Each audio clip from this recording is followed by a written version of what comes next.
to Creative Corners, hosted by Mackenzie Gooley. Today's guests are Dr. Sonja Kraus and Senior Skylar Steffy from the University of South Dakota. They're going to talk to us today about the Low String Ensemble at USD and what it's like to be part of such an amazing group.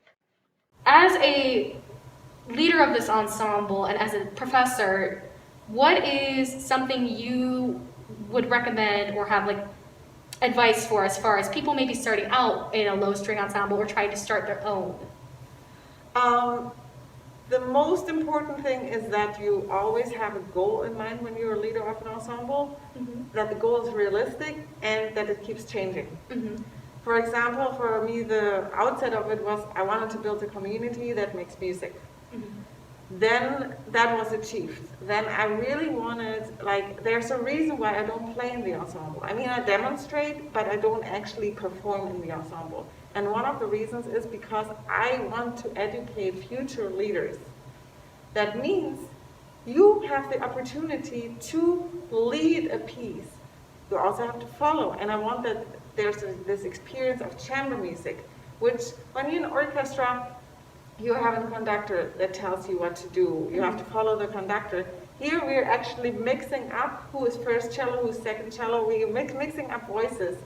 And we have people who are freshmen who literally gave the entrance of the piece that we just recorded because they were the third voice and they started and they had to lead the entrance. So there are so many aspects that go into making this ensemble great and having it grow. And then ideally, I want to get to the point where I say, okay, I'm observing the rehearsal, and maybe the grad student is leading the rehearsal, or one of my more experienced students is leading the rehearsal, because that skill is not really taught unless you actually teach it.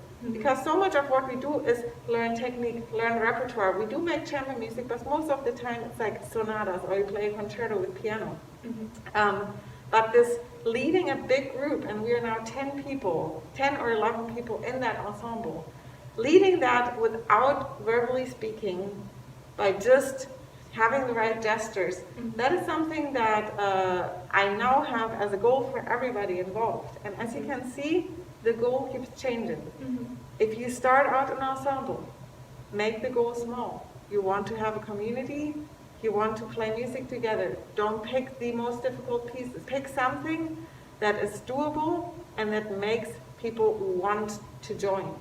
Because more than anything, you can also have an elite group. I could say, okay, I take my 4 best cellists, we're playing cello quartets, that's it. Well, that might be an addition, but I want to never get rid of that community that we have created because it's something so beautiful. If there's a student who's thinking about joining, and you're a student who's like, hey, you should join, what advice would you give that student for, and it could be maybe even you a few years ago when you first were like, oh, I want to start this ensemble, or I want to join an ensemble. What advice would you have for someone in that kind of, I'm starting to join an ensemble position? If I were to give that person advice, I would say to start, if the ensemble's already established, just sit in on a rehearsal or ask if you can sit in on a rehearsal and just see if that's something that you might be interested in, because it's also a matter of your time too. You don't want to waste too much of your time. And if you do end up liking it, say, hey, would it be possible for me to sit and play with you guys, talk to the musicians, get to know them, and just overall try and build a rapport with the group. It's like kind of going into the family sort of aspect with it. It's a big thing to start building those connections to try and hopefully add yourself into that family.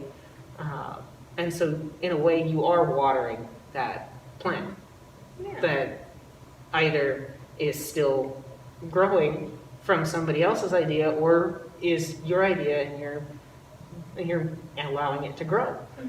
So that would be my biggest thing, is don't be afraid of it. Give yourself a chance and just sit in on those rehearsals. Listen to it. There are a lot of rehearsals that in the past, I wish I would have sat in and listened to, because I probably would have joined those groups. But I was too scared. So always take that leap of that. I don't want to say faith, but just have enough sort of presence with your courage to give it a chance. Thank you for tuning in to Creative Corners, hosted by Mackenzie Gooley, where we feature all things fine arts and other creative endeavors. Thank you to our special guests today, Dr. Sonja Kraus and Senior Skylar Steffy, who both participate in the University of South Dakota's Low String Ensemble. We thank you for your time, and we very much appreciate you both coming on. Tune in next week to hear more about all things fine arts and other creative endeavors here on Creative Corners.